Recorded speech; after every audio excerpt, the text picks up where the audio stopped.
Bem, galera, estamos mais ou menos de volta aqui para a gente falar sobre cinética química, certo? Vocês viram aí na questão da prova V1 que ela foi bem simples, né? Foi bem elaborada, com questões bem fáceis, né? Cálculos sobre velocidade bem simples, certo? E agora nós vamos trabalhar com teoria das colisões, porque que muitas das vezes alguma reação simplesmente não acontece e outras acontecem bem rápido, certo? Então é um assunto que ele está em voga sempre na no meio, né? Nosso meio. Química, ela está em todo lugar, onde está só no laboratórios de química, nas universidades, nos centros, né? A química está em todo lugar. Então, a teoria das colisões, ela vem explicar um pouquinho por que certas reações acontecem rápidas e por que outras acontecem mais devagar, certo? Então coisas que a gente leva mais para o cotidiano, certo? Para que a gente possa empreender um pouquinho mais. Então, a teoria das colisões não é um assunto difícil, pelo menos no ensino médio. É um assunto que a gente pode constatar, né? Enfim, pode constatar no dia a dia que a gente tem, certo? Então, vamos falar um pouquinho sobre a questão da teoria das colisões, certo? Olha só, teoria da colisão, ela está falando a respeito da questão do choque entre os átomos. Você sabe que o choque dos átomos, muitas vezes, eles são efetivos e geram reações, que às vezes não são efetivos, que não vão gerar reações, mesmo que as duas substâncias tenham afinidade. Então, para isso, é necessário que haja um choque efetivo nessas duas partículas, certo? Você sabe que para que uma reação ocorra, é necessário que elas estejam em contato. Segundo, porque tem afinidade. E terceiro, que elas estejam em proporções consideráveis, certo? Então, ela vai trabalhar com a frequência das colisões das moléculas, certo? Então, é uma teoria, certo? Pode ser aplicado... A gente pode levar ao pé da letra? Não, é uma coisa que ela está mais um modelo que está bem próximo da realidade. Ela procura explicar de uma maneira lógica e racional determinado tema da cinética, certo? Também tem relacionado com a teoria das colisões, né? Nós vamos falar um pouquinho dessa questão aqui, justamente na questão do setor de pressão, né? Porque, por exemplo, uma carne, ela cozinha mais rápido numa panela de pressão do que uma panela normal. Ah, professor, porque a pressão vai exercer pressão sobre a panela da pressão vai exercer pressão sobre o alimento. Sim, mas o que significa isso em científico? O que teria de explicação sobre isso? Porque se você falar que a pressão age sobre o término cozinhando, né? Então, digamos que você botasse numa prensa, esse alimento ele viria a cozinhar instantaneamente. Então, é necessário ter um pouco mais de refino, um pouco mais de lógica, né? A respeito daquilo que realmente está acontecendo, certo? E a orientação das moléculas, nós vamos falar também, certo? Olha só, tenho duas moléculas aqui, turminha. Gás de hidrogênio, gás de iodo. Elemento químico hidrogênio, representado pelo H e iodo. Certo? Então, essas duas moléculas, teoricamente, estão entrando em choque uma com a outra. Ó. Isso seria o quê? Um choque perfeito. Certo? Então, elas teriam energia suficiente para chocar, porque elas têm uma certa velocidade, digamos, e a orientação adequada. Então, foi perfeito. Né? No momento certo, na hora certa. Vieram com uma certa velocidade para reagir e o choque entre elas foi perfeito. Vocês viram que elas se bateram, ó, certinho uma com a outra. Então, aí vai gerar uma reação química efetiva. Certo? E aí vai formar-se o hidrogênio com o iodo, né? Iodeto de hidrogênio para um lado e para o outro. Né? Mas antes, essas quatro moléculas se juntam e formam uma coisa chamada de complexo ativado. O que significa complexo ativado? Significa que a molécula se juntou, ela está um aglomerado de moléculas, depois que elas se separam formando o produto. Então, eu tenho hidrogênio e iodo aqui como reagentes, né? Chocaram entre si de uma maneira efetiva, com uma velocidade considerável, ó, e aí houve esse choque, formou esse complexo de quatro moléculas. Depois essas moléculas se dissociaram, se separaram, formando duas moléculas de iodeto de hidrogênio, certo? Isso aí é uma colisão efetiva, também produtiva, certo? Reagiu, beleza, reação com sucesso, realizada com sucesso. Vamos ver outro caso aí, ó. Colisão não efetiva ou não produtiva. Então, elas se chocaram de uma orientação perfeita, olha só. Bacana a orientação delas, ó. Vão bater praticamente simultaneamente da mesma forma as quatro moléculas, olha aí. Choque efetivo, mas não estava com uma velocidade, uma energia cinética considerável. Vieram devagar, bateram e não reagiu. É aquela história que você pega um pedaço de papel, mas às vezes acontece, e você fica riscando um fósforo, né, num lado do papel e o papel não pega fogo. Então, o que está acontecendo com esse papel? O papel está benzido, não está pegando fogo, mas não é. O choque das moléculas do hidrogênio com a energia que você está fornecendo não está sendo efetivo. Então, ali não vai queimar. Você pega um pedaço de carvão. Peraí, eu vou acender um churrasco aqui. Vou acender em cima de um pedaço de carvão. Sendo aqui o isqueiro, queima minha mão, mas o carvão não pega fogo. Então, poxa, o que aconteceu? O carvão pega fogo. Mas não pegou. Então, aí o que aconteceu? A energia não foi suficiente, né? O choque foi eficiente, mas a energia não foi suficiente. Ó, então, aí não houve reação química. As moléculas continuaram tal qual. E observa aqui, elas vieram com uma certa energia cinética, com uma certa velocidade, porém, ó como essa molécula tá, ela vai chocar só com essa. Essa aqui não, ó. Pô, bateu, ó. Não houve. Tinha energia suficiente, como eu estou falando da questão do carvão, mas a orientação não foi adequada. Então, é necessário você quebrar esse carvão em pedaços menores e acender, e assim essa reação ela vai se processar com certeza. Entendeu? Então, isso, né, o mundo macro está influenciado pelo mundo micro, que no caso os átomos. E essa teoria vem para explicar exatamente isso, né? Colisões efetivas, não efetivas, certo? Fatores que evidenciam, que ajudam a reação a acontecer.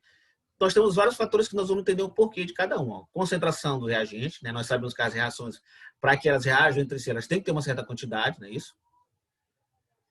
Maior concentração dos reagentes, maior rapidez, né? Você bota bastante álcool, acende o fogo com bastante oxigênio, a reação de combustão vai ser mais rápida. Né? Menor concentração, você botou um pouquinho de álcool, mesmo que eu tenha bastante oxigênio, o que vai acontecer? Não vai acontecer. Dou um exemplo bem prático disso aí. Às vezes você está fazendo um fogo, né? Ou então você passa perto de uma galeteria que vende galeto assado e você vê lá o cara com um ventilador ventilando a carne. O que será? Será que a carne está com calor? Não, né? Então o que está acontecendo aí? Ah, professor, o cara está botando o ventilador em cima da brasa. Para que ele está fazendo isso? Ah, professor, é para o vento bater e a brasa acender mais rápido. Por que a brasa acendeu mais rápido? Ah, professor, porque tem mais oxigênio. Ah, exatamente. Aí você tem que lembrar. O oxigênio, quanto maior quantidade, mais rápida essa combustão. Né? Quanto mais oxigênio, mais a quantidade de oxigênio. Então, se eu tenho muito oxigênio, a velocidade da reação vai ser muito mais rápida. Se tenho pouco, a reação é lenta. Lembra da caeira? A caeira tem pouco oxigênio. Só uns buraquinhos que o cara faz debaixo da terra. Entra só um pouquinho de oxigênio. O que acontece? Aquele carvão fica queimando durante dias.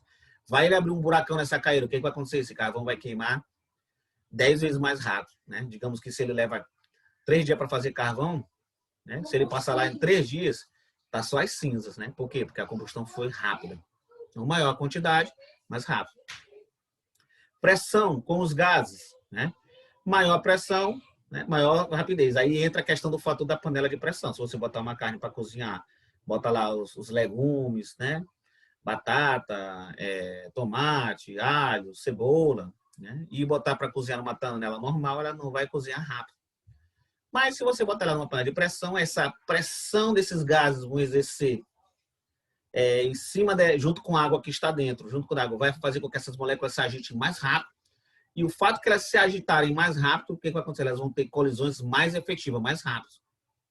Eu sempre digo assim, uma analogia bem simples com relação a essa questão do choque, né? Se você, qual é o lugar mais rápido você ter uma briga? Numa missa que vocês estão rezando, uma procissão que vocês estão realizando na rua, ou por um carnaval? Ah, vai ser um carnaval. Mas por quê? Ah, porque o carnaval é coisa do diabo e a missa é coisa de Deus. Sim. Ponto de vista religioso, sim. Mas do ponto científico, nós vamos ter que levar isso em consideração. Numa procissão, todas as pessoas estão calmas, estão quietas, tranquilas. A velocidade entre elas é relativamente devagar, então não há choque entre as moléculas. Não é não? Ou se a pessoa tropeçou numa pedra, caiu, empurrou a outra, mas ela vai lá e pede desculpa. E aí o que vai acontecer? Não vai haver um choque efetivo dessas moléculas, não vai ter uma reação como a gente se espera, não vai ter briga. Mas, num carnaval, as pessoas estão pulando, bebendo, correndo para um lado, correndo para o outro, dançando. E muitas das vezes uma pessoa esbarra na outra, não dá nem tempo de pedir desculpa, a briga já está generalizada. Não? Então, as moléculas estão mais fáceis para reagirem, né, para ação briga, porque elas estão se agitando mais rápido. Né? E aí tem a questão da energia de ativação. E aí nós temos a questão da energia de ativação. O que seria essa energia de ativação? É uma energia necessária para que a reação se processe, né, de um modo mais rápido. Né? Digamos, é o momento que ela vai reagir sem a necessidade de uma energia a mais. Ela vai ser não fugiu a palavra aqui. Ela vai se autocomplementar sem necessidade de outra energia. Né? Olha aí, a molécula chega. Neste ponto aqui, a energia, para que essa reação se processe, ela levou 400 quilocalorias. Vocês perfazem, vocês observam, deixa eu voltar aqui de novo. Vocês observam que acontece o que com a energia de ativação? A energia do reagente já existia, ó, 10 quilocalorias. E a energia foi adicionando energia, vai uma reação endotérmica. Ó, chegou um momento que ó, a reação se processou e deu os reagentes, os produtos. Né? Então, o ΔH dessa energia vai ser quanto? Produto menos reagente. O ΔH dessa energia vai ser 15 menos 10. Então, vai ser 5 quilocalorias. Né? E a energia de ativação vai ser a energia onde ela teve um pico máximo, né, menos a energia dos reagentes, que é 50 menos 10, que deu 40. Certo? Você, então, como que eu faço para calcular a energia de ativação? A energia necessária para que aquela reação se processe automaticamente. Você pega o pico maior do gráfico, onde ela atingiu o seu apogeu, sua parte mais elevada, sua maior quantidade, e aí você subtrai dos reagentes. E o ΔH, como eu calculo? É como você já sabia anteriormente. Energia dos produtos, que foi bem aqui que a reação parou, né, que dá 15, menos a do reagente, que dá 10. E aí o ΔH vai ser 5, mais 5 quilocalorias.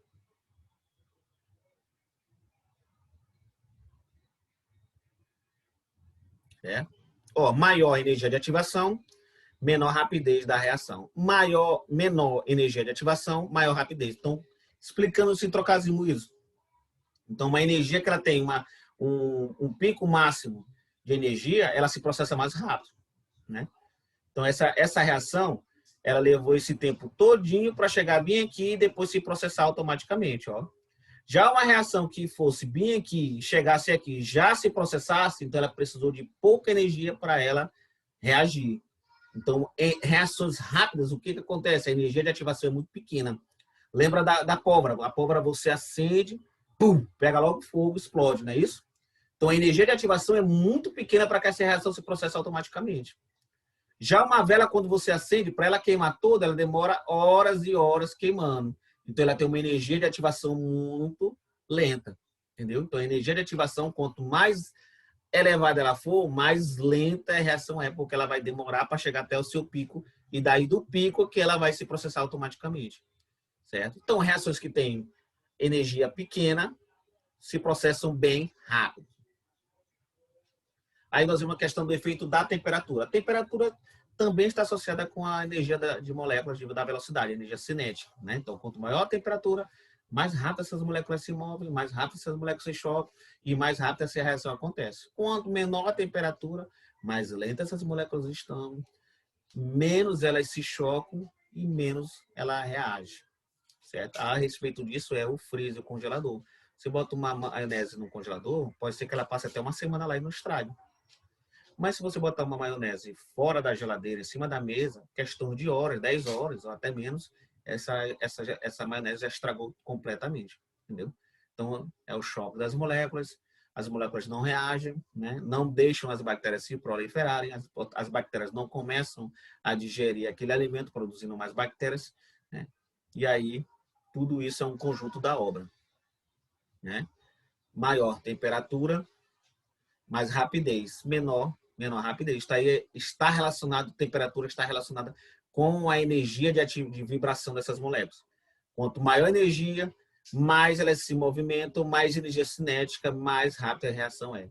Quanto menor temperatura, menos elas se movimentam, menor essa energia, menos elas se chocam. Efeito superfície de contato, extremamente importante. Olha só, quanto maior essa superfície de contato, maior a rapidez da reação. Quanto menor a superfície de contato, menor a rapidez da reação. É a questão também do pedaço de carvão. Se você pegar um pedaço, uma tora desse tamanho assim, e acender com isqueiro, aí eu vou queimar aqui para vir fazer um churrasco. Você vai passar 1000 anos e não vai conseguir. É isso, 1000 anos não, mas você vai passar um tempão para poder acender esse carvão. Mas se você quebrar um pedacinho pequenininho e tacar fogo, ele vai pegar mais rápido. Então, por que isso acontece? Então, quando você quebra o carvão em pedaços pequenos, você está diminuindo a área de contato do fogo com o carvão. Certo? Se você pegar o pó do carvão e tentar acender, ele em contato com o ar, ele vai chegar a ser uma reação instantânea. Olha só, vai fazer pum. Querem, professor, mas se eu pegar um pedaço de madeira, de carvão e queimar, não queima. E quando eu pego em pó e jogo para cima, acendo fogo, ele explode. O que aconteceu aí? Aconteceu o que eu estou falando. Quando ele está em pó, ele está em pedacinhos bem pequenininhos. Então, eles têm um contato muito maior com o oxigênio do ar. Então, essa reação vai se processar muito mais rápido. Ao invés de você pegar um pedação, aquela primeirinha parte queimar e depois transmitir para os demais, então vai ser uma reação lenta, certo? É como física, isso aí também tem um pouco com física, está relacionado com física, né? Se você está num gelo fino, você não quer quebrar esse gelo, você vai andar como sapato, aquele sapato de esquimó, que parece uma raquete de tênis. Por quê? Porque você aumenta, né, a área de contato, a pressão exercida é pequena. Mas se você andar com um sapato bico fino ou de salto fino, menor a área de contato, maior a pressão. E aí você vai furar o gelo e vai acabar caindo, entendeu? Então a superfície de contato é isso, é a área que está entrando em contato com o outro. E o catalisador? O catalisador não, mas é que uma substância que você coloca junto com os reagentes e eles fazem o que? Eles diminuem a energia de ativação. Então leva menos tempo para essa reação se processar e aí eles acabam reagindo a uma velocidade muito mais rápida. Exemplo disso é, por exemplo, alguns certos tipos de tintas. Né? Você pega a tinta e aí você quer que essa tinta seque mais rápido. Então você botar um tipo de catalisador e essa tinta vai secar mais rápido. Né? O catalisador ele vai servir justamente para isso. Para diminuir a energia de ativação. Grave isso bem na cabecinha. Diminui a energia de ativação. Certo? Reação está lá em cima, a energia de ativação. Com o catalisador, o que acontece? Ela cai. Certo? Isso que é a energia que o catalisador faz. O contrário dele é chamado de inibidor, veneno. Então, no caso, por exemplo, os conservantes de alimentos, os nitritos, eles colocam dentro da salsicha, né? E aí a salsicha passa meses, passa um ano na prateleira de supermercado e não estragam. Por quê? Porque existe um conservante. Ele dá um efeito inverso do catalisador, é chamado de inibidor veneno. E não deixa de ser um veneno essa comida também, né? Porque eles causam câncer. Todos nós gostamos, mas a gente tem que saber a realidade, né? Então, com o catalisador, maior rapidez da reação. Porventura, menor energia de ativação. Eu vou ter menos energia para ativá-la. Ela vai ativar mais rápido, porque ela vai ser mais veloz. Sem catalisador, menos rapidez da reação. Né? E aí eu tenho umas questões aqui. Velocidade de uma reação química depende do número de colisões de moléculas da unidade de tempo, energia cinética da molécula da reação, da orientação das moléculas. E aí? Todo o conjunto disso aqui está correto, não é não? Aí, então, questões 1, 2 e 3 estão corretas. Observe essa questão aqui. Considere o diagrama de energia de uma reação. Ó. A energia do reagente, 200 kJ. Teve um pico bem aqui da energia de ativação, 500 kJ. A reação parou bem aqui nos produtos em 400. Aí ele pergunta, é correto afirmar que essa reação possui, respectivamente, uma energia de ativação e uma variação de entalpia de... Então, vamos calcular primeiro o que ele pede primeiro. Energia de ativação. É aqui, ó, o pico maior, 500 menos 200. Então, vai dar mais 300 kJ. E vamos calcular agora a entalpia, ou a variação de entalpia. Então, a energia do produto, 400, menos a do reagente, 200. Então, a resposta correta seria... Ó, letra C, né? 300 kJ e 200 kJ, né? 500 menos 200, o pico da energia, que é a energia de ativação, menos a energia do reagente, é uma energia que ele já traz em si. Nenhuma reação começa com zero de energia, os reagentes já vêm com uma certa energia interna, né? E essa energia eles vão se modificar até chegar ao ápice, que é a energia de ativação, e aí a reação se processa e absorve ou libera uma quantidade de X de energia. Né?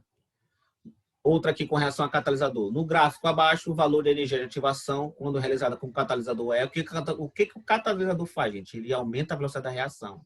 Você pensa assim. E o que acontece com a energia de ativação? Ela diminui. Então, neste caso, eu vou utilizar essa curva aqui ou esta curva menor. Catalisador, ele diminui a velocidade. Consequentemente, ele diminui a energia de ativação. A energia vai demorar menos tempo para ativá-la. Então, vai ser, né, o gráfico daqui, ó, né? E ele pede o valor da energia de ativação, né? O gráfico da energia quando é realizada com catalisador, então, esta aqui é sem catalisador, essa aqui é com. Então, dá 600 menos, 60 menos 20. 40 kJ, beleza? Não é 80 menos 20 que daria 60. Por quê? Porque ele quer a energia de ativação com catalisador. Com catalisador é essa curva menor. Se fosse sem catalisador, era com a curva maior. Entendeu aí? Dúvidas? Qualquer coisa vocês insiram aí nos comentários. E aí, para a gente poder encerrar esse vídeo para não ficar tão longo, né? Vamos ver aqui a última, né? Quarta, Unifor do Ceará. Considerando os fatores que alteram a rapidez das transformações químicas, pode-se afirmar que uma fruta apodrecerá mais rapidamente se estiver sem casca, em geladeira, em pedaços, congeladas, inteira, exposta ao sol, em pedaços, exposta ao sol, com casca exposta ao sol. Quer saber qual das alternativas vai apodrecer mais rápido? Então, primeiro você pode lembrar, temperatura. Quanto maior a temperatura, ela vai se estragar mais rápido, a velocidade vai ser mais rápida. E outro fato, é superfície de contato. Essa fruta, quando ela estiver em pedaços, lógico, ela vai estragar mais rápido que uma fruta inteira. Ela vai, às vezes você pega uma banana, você abre e tem uma parte que está estragada e tem outra parte que está madura. Então, aí é superfície de contato. Se essa banana estiver cortada toda em pedaços pequenininhos, ela vai estragar mais rápido. Então, aí seria qual alternativa, turma? Letra D, em pedaços exposta ao sol. E aí, na próxima, a gente continua para terminar essa questão de cinética, né? E fazer alguns a questão das atividades, certo? Um abração aí, então fica até a próxima.